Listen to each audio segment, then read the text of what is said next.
Welcome to Donmar TV News Channel. Magandang umaga sa inyong lahat. It's 6 o'clock in the morning here in the Philippines.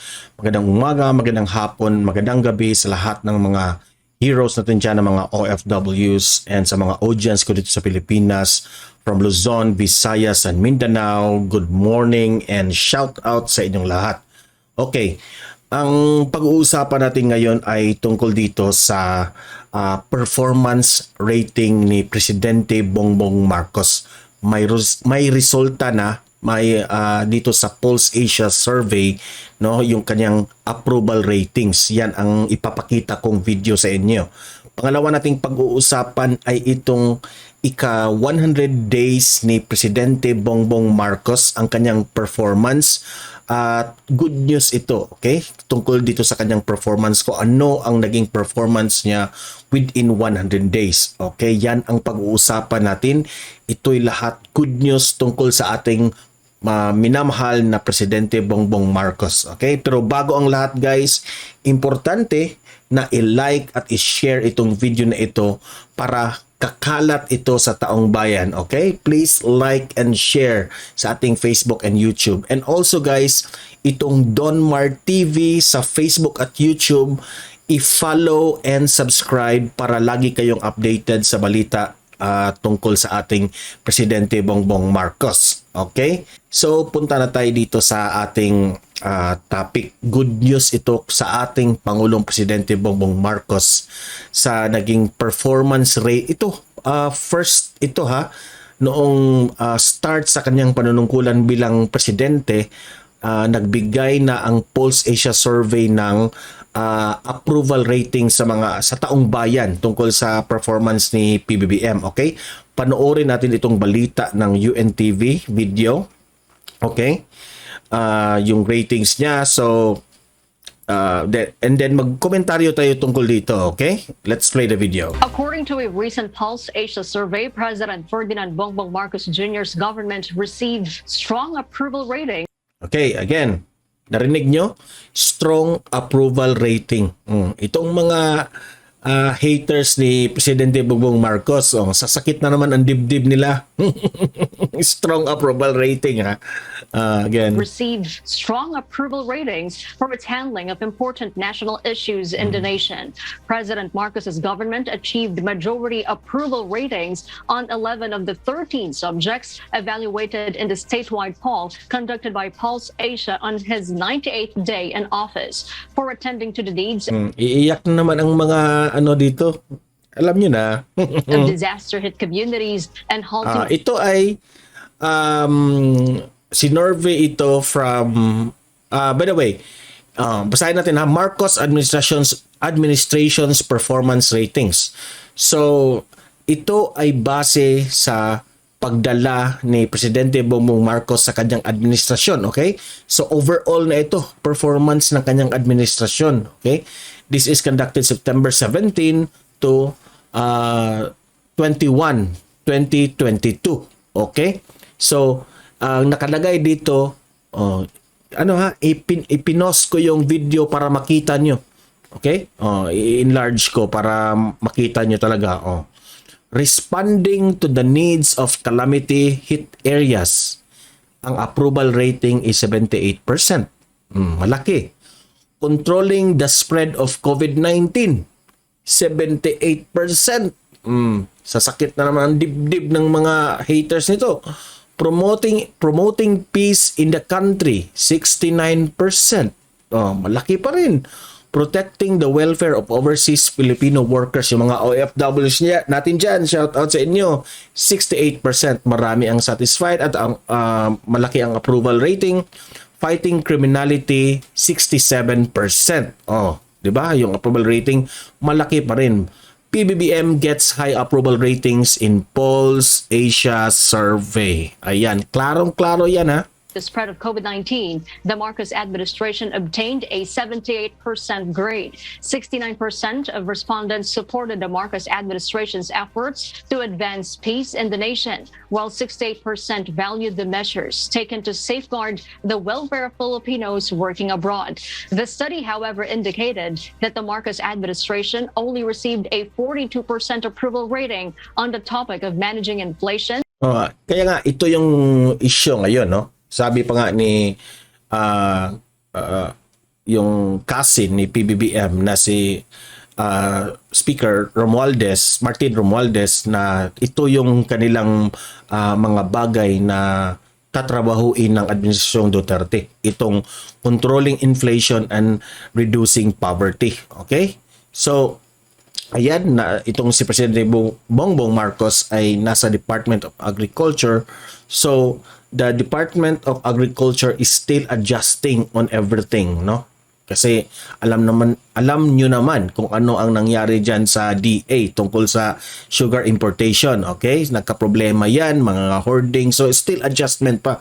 Kaya ganyan ang okay? Performance rating ng inflation at itong reducing poverty. And a 39% approval rating on the issue of reducing poverty. Pero overall itong overall performance ni PBBM mataas. The face-to-face poll by Pulse Asia was conducted from September 17 to 21 and was based on a sample of 1,200 persons ages 18 and above. Ayan.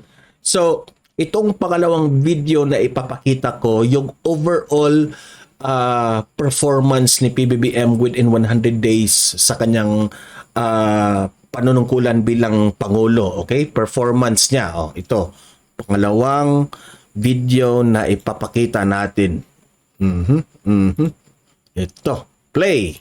I think what we have managed to do in the first 100 days is put together a government which is functional and which has a very, very good idea of what we are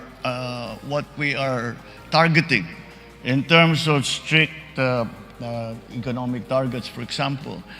Kasi sa kanyang masasabi kong panunungkulan niya bilang presidente, talagang tinututukan niya yung ekonomiya.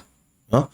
Gusto niya na yung ekonomiya ng Pilipinas ay tataas. Okay? So hindi basta-basta in just a snap of a finger na marisolba kaagad yan. Okay? Mahirap yan. You have to convince more investors. Okay? You have to balance the expenses. You have to balance the what do you call that? The wants and the the supply and demands of the economy. Okay? So it needs analysis, guys, yung kanyang mga ginagawa, no? So sabi ng mga political analyst na hindi yan ganyan ka bilis na i-effect yung ekonomiya natin. Pero Marcos, no, Presidente Bongbong Marcos is working on it, no? Galing tayo sa pandemya, no? Alam naman nating nahihirapan tayo sa pagbangon sa ating ekonomiya from a lot of expenses sa ating COVID-19.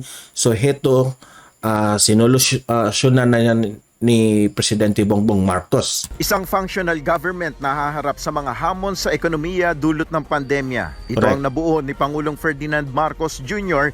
sa unang 100 araw niya sa pwesto. Ayon sa Pangulo na pagsama-sama niya ang mga Yung first 100 days niya, yung focus niya talaga itong ekonomiya. magagaling na personalidad na kabilang ngayon sa kanyang economic managers. Ayon kay Pangulong Marcos Jr., hinarap niya ang mga problema na minana niya kabilang na ang supply ng asukal at iba pang Correct. usapin sa agrikultura. So alam nyo naman, guys, no, na binabatikos kasi itong si PBBM sa kanyang first 100 days. Kasi ang nangyari, no, sabi ng mga, alam nyo na, yung mga utak na maliit lang, sabi nila na bakit raw na yung first 100 days ni Presidente Bongbong Marcos ay medyo watak-watak na raw yung mga, alam niyo na, yung mga babaw talaga yung isip. Yung iba raw mga gabinete, nagre-resign na daw na 100 yung first 100 days pa hindi na daw kanyan ka yung political analysis yung mga political analyst mga political experts sabi nila ito yung explanation tungkol diyan. Yung ibang mga administration na nagdaan meron ding mga ganitong mga pangyayari. Sabi ng mga political expert, natural lang yan daw sa isang administrasyon dahil it's just like nagbubuo ka ng isang basketball team, no? Kung gusto nyo na malakas ang team ninyo, talagang pipili ka ng mga magagaling. Kasi mga magagaling yung mga kinuha mo, there are times na yung chemistry ng mga members mo ay kailangan mag-adjust each other, no? Yung individual na mga gabinete. So merong mga ganyang pangyayari sa Malacanang na nag-a-adjust sila sa kanilang kagalingan, nag-a-adjust sila sa kanilang personality. Kaya nga may nagre-resign, meron namang agad na may pinapasok, ganyan. Kasi kung matatandaan natin, this is still the adjustment period. Kaya nga hindi ako kaagad hinuhusgahan yung mga gabinete. No, alam naman natin na itong si E.S. Vic nagbitiw sa pwesto. Itong si Press Secretary Trixie Angeles nagbitiw rin sa pwesto with a reason na health issues. Si Jose Caleda, health issues, no? Kasi dito ko na nalaman na professional sila sa kanilang trabaho. Ngunit hindi talaga ma-accurate ng explain sa ang mga dahilan dahil merong yang mga bagay na hindi pwede yung parang basketball team ba na hindi nyo pwedeng ipagtagpo yung puro mga let us say yung hindi nyo pwede makombine ang mga flavor ng mga tao. Okay? So nag-a-adjust kasi natural yan sa tao na hindi even me, no? Magre-resign talaga ako sa isang trabaho na alam ko na meron pang mas magaling sa akin, pwede yung rason, o pwedeng hindi ko ito, I will not be productive because hindi na ako nag-i-enjoy sa trabahong ito. Pwedeng ganyan rin ang mga reason. Okay? So, ang nakagandahan dito, no? Example, itong si E.S. Vic, yung former executive secretary, nagbibitiw ito sa kanyang pwesto, no? Ngunit sabi niya, he is willing to help the PBBM administration. Pati itong si Press Secretary Angeles, yan ang sabi niya na still willing to help the administration of PBBM. Okay? Ngunit, meron talagang bagay na i-adjust sa loob ng Malacanang. Okay? So, ito, nagpapatunay itong 100 days ni PBBM na tao lang ang mga gabinete. Okay? Nag-a-adjust sila sa kanilang trabaho. Well, I suppose in the first 100 days, actually the first 60 days, maybe 50 days, we were putting out fires. Diba? We were just trying to make things work because suddenly the problem, you're all aware, the problem with sugar, the supply, the problem with fertilizer, we were having to look to. Kaya masasabi ko nga na transparent pa rin yung administrasyon ni PBBM. Different what we now refer to as non-traditional sources. Dahil sa problema sa agrikultura at banta ng food crisis, minarapat ng Pangulo na pamunuan muna ang Department of Agriculture. Sa ngayon ay wala pa rin naitatalagang kalihim si PBBM sa Department of Health. 3 sa mga matataas na opisyal na kanyang ini-appoint ay nagbitiw naman sa pwesto. Kabilang na sina Attorney Victor Rodriguez bilang Executive Secretary, Attorney Trixie Cruz Angeles bilang Press Secretary at Commission on Audit Chairman Jose Calida. Ibinida naman ng Malacanang ang mga nagawa ng Marcos administration bago sumapit ang ika-100 araw nito. Partikular na ang nakamit ni PBBM mula sa kanyang working visits sa Indonesia, Singapore at Estados Unidos. Tama nga, di ba? Sa first 100 days ni PBBM, marami ng countries ang kanyang napuntahan na malaking impact ito sa ating pamahalaan at yung ekonomiya ng bayan natin. Kasama dito ang mga Memorandum of Understanding o MOU at Letter of Intent na natanggap ni Pangulong Marcos ukol sa mga nais na mamuhunan sa Pilipinas. 8.5 billion US dollars ang mula sa Indonesia. Imagine that one, ha? 8.5 billion for Indonesia and for Singapore is 6.5 billion. Grabe. 6.5 billion US dollars naman na halaga ng investment ang mula sa Singapore. Sa Estados Unidos naman aabot sa 3.9 billion US Sa USA, 3.9 billion. Mga malalaking ito guys. dollars. Inaasahan ni Pangulong Marcos na lilikha ito ng libu-libong trabaho para sa mga Pilipino. Exactly. Ayon naman sa political analyst na si Froilan Calilong, iba-iba man ang pananaw ng tao sa naging trabaho ng Pangulo sa unang 100 araw, sa ngayon ay masasabing patikim pa lamang ito sa mga dapat pang asahan sa mga susunod na taon ng administrasyon. Siguro ang kailangan nating intindihin dito is that the 100 days is just a template, no, sa kung ano yung pwede nating asahan. Nel Maribuhok, UNTV News and So Press. ayan, no? So, in summary, nagugustuhan ng taong bayan ang first 100 days ni PBBM. Naturalmente, merong mga taong hindi nagustuhan ang first 100 days ni PBBM. Isa na dito si Risa Hontiveros.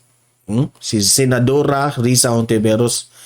Kung i-search nyo si Risa Hontiveros, may sinasabi ito tungkol kay Presidente Bongbong Marcos. Bakit hindi niya ito nagugustuhan ang first 100 days ni Risa Hontiveros? Okay? So, para sa akin, kanyang opinion yan. Let's respect the opinion of Risa Hontiveros. Okay? Pero alam nyo naman, opposition yan. So, natural.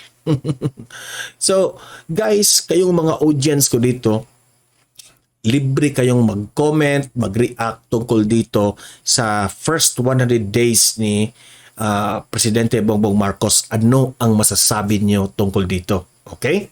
Mag-comment, babasahin natin yan. Importante na i-like at i-share itong video na ito para kakalat ito sa taong bayan. And follow, subscribe Don Mar TV sa Facebook at YouTube para lagi kayong updated sa mga balita natin. Okay? So patuloy nating ipaglaban itong si Presidente Bongbong Marcos, and as what Vice President Inday Sara Duterte said, mahalin natin ang Pilipinas. Okay? Guys, see you in my next video. Have a blessed day and God bless everyone.